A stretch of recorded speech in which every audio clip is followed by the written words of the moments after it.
Hmm. Kumusta mga higala, mga kapatid, mga kapwa ko, mga gringos o hindi gringos. Cheers.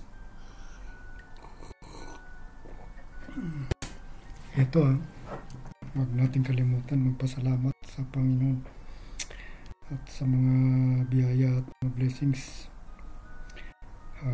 Hangin, tubig, pagkain, yun. Mga basics natin ng mga inputs sa katawan. Thank you. In the name of Jesus. Amen.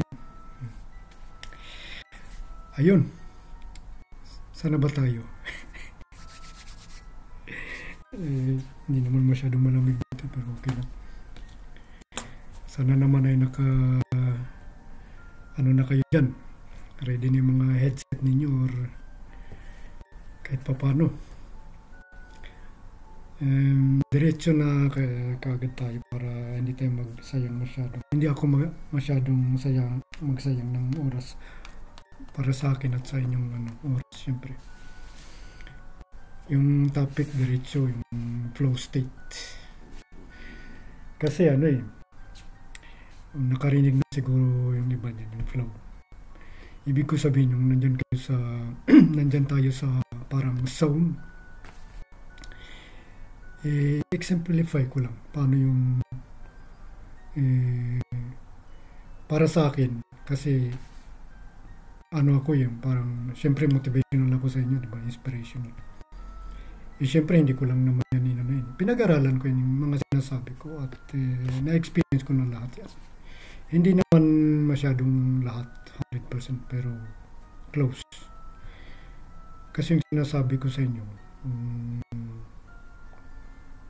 na ko yan, nabasa ko yan, tapos in-input ko yan dito sa mental lab ko. Giniling ko yan.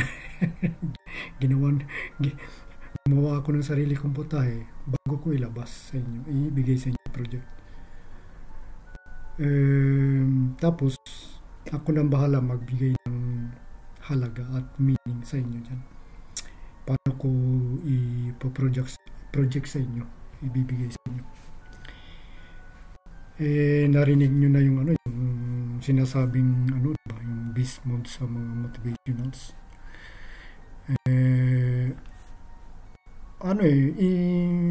Din yan, included din yan sa na yan, yung parang connected. Kasi kung nasa flow state tayo, halimbawa, ito example,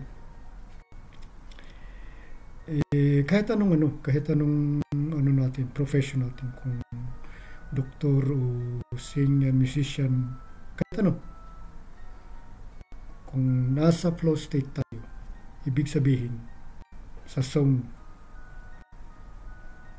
daw yun, yung parang magic yan magic. Pero nasa katawan natin. Nandito, nakaprogram yan. Yung program na yan, parang ito yung sinasabing autopilot. Yung autopilot na yan, nandito, nakaprogram.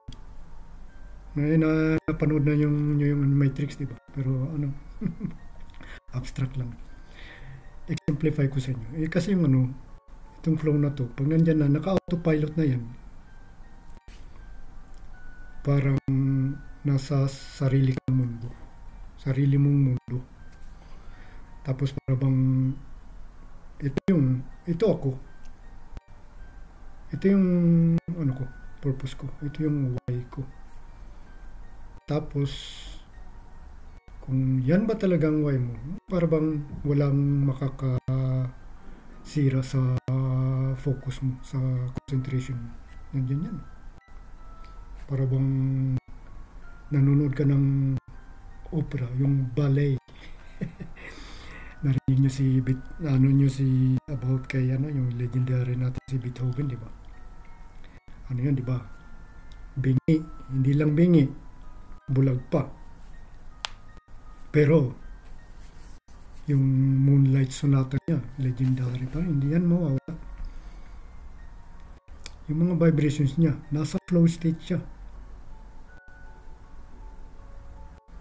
porket bulagang tao or bingi or ano ba yan, disability, hindi ibig sabihin wala silang flow state. Meron, lahat meron yan. Ang question, paano natin hanapin yan? Malaking question yan. Mahirap intindihin.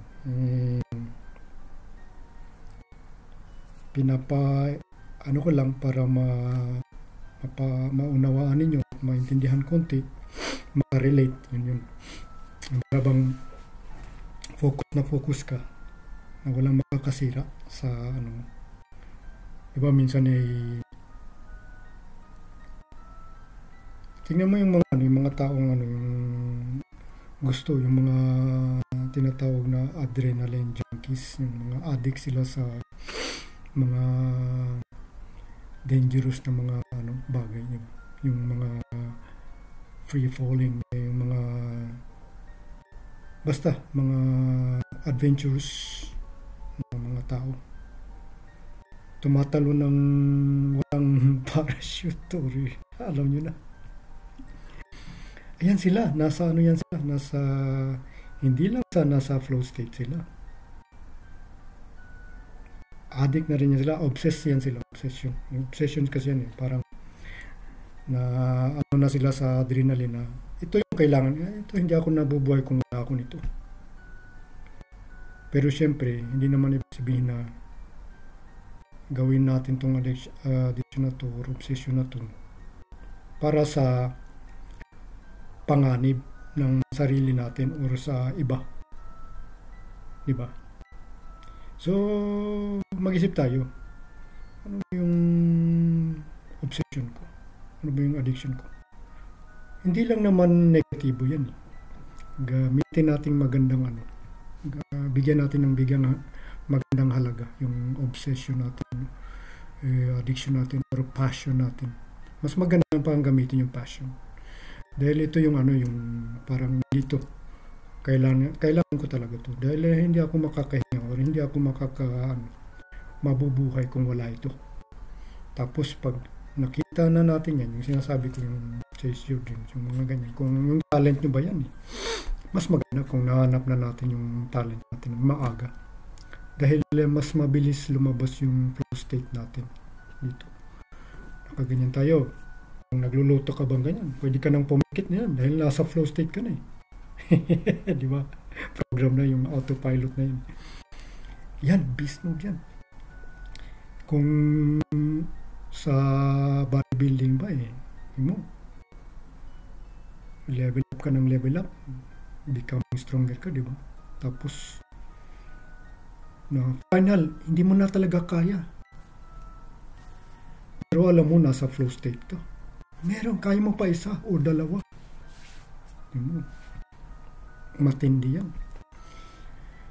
Tsaka huwag niyong masyadong ilugan natin i-balance na lahat yan nasa yung balance. Paano nyo i-balance yan? Paano nyo ilulugar yung pagka-addict nyo sa mga ganyan? Mga sinabi ko na sa inyo, diba? Kayong imintindi.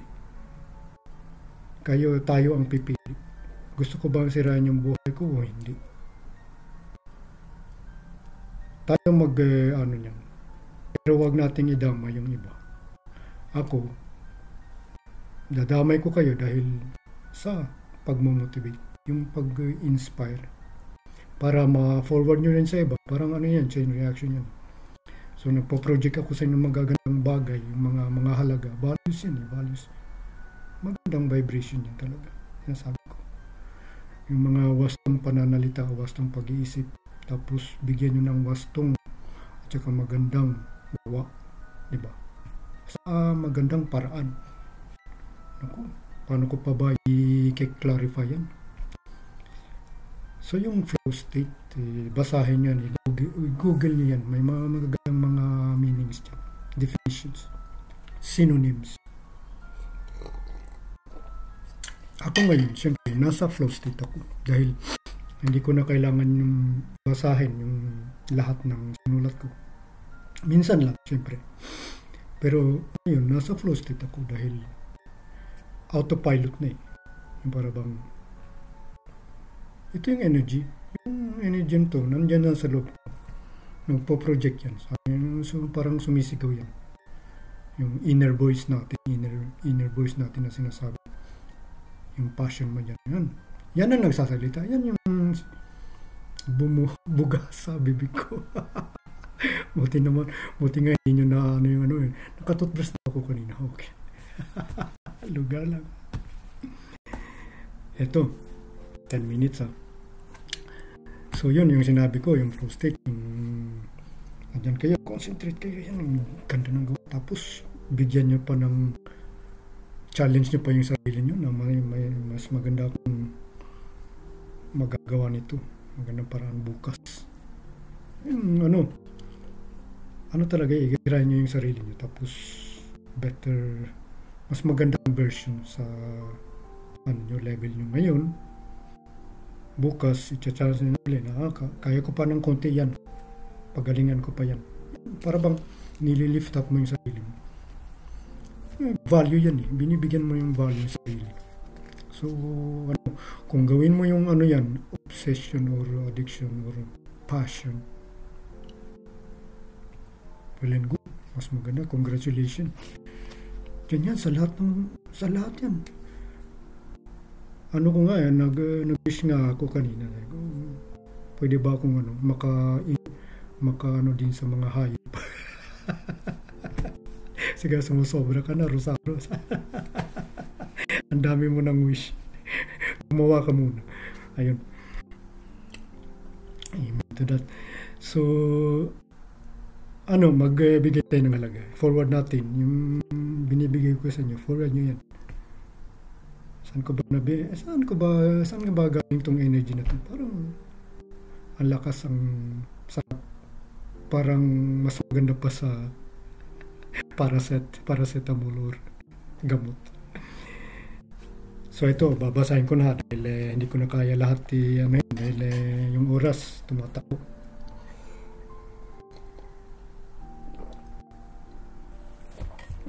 Parang repetition lang ito. So yun, beast mode ito, flow state, flow.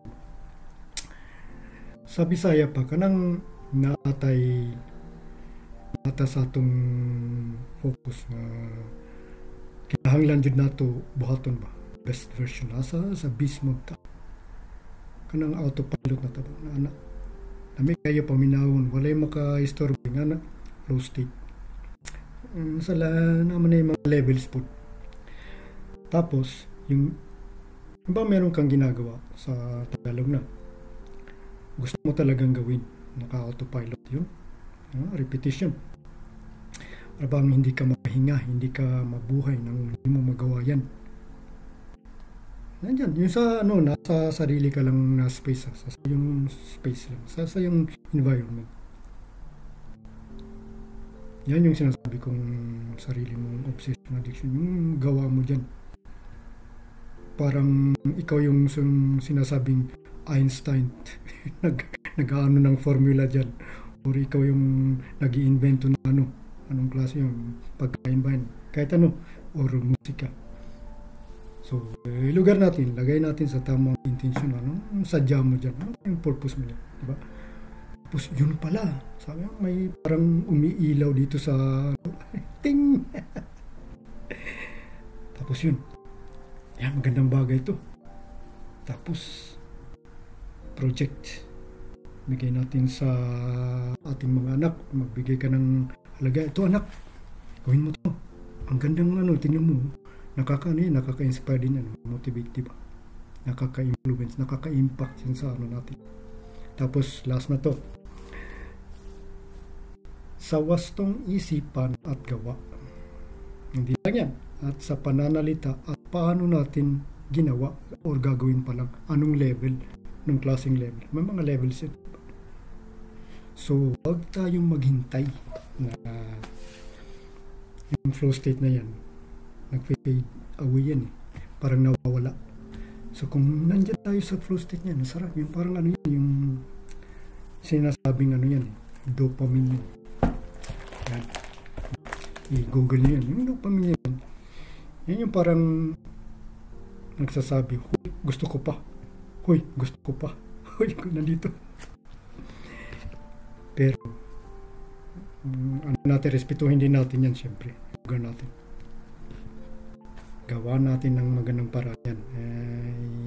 Lugar natin, bigyan ng halaga, tapos, i-project natin yan sa iba. Hawaan mo yung iba ng ano na yan, magandang energy. Chain reaction. Sarap yan. Kanina lang nagpasalamat ako sa pamangkin ko.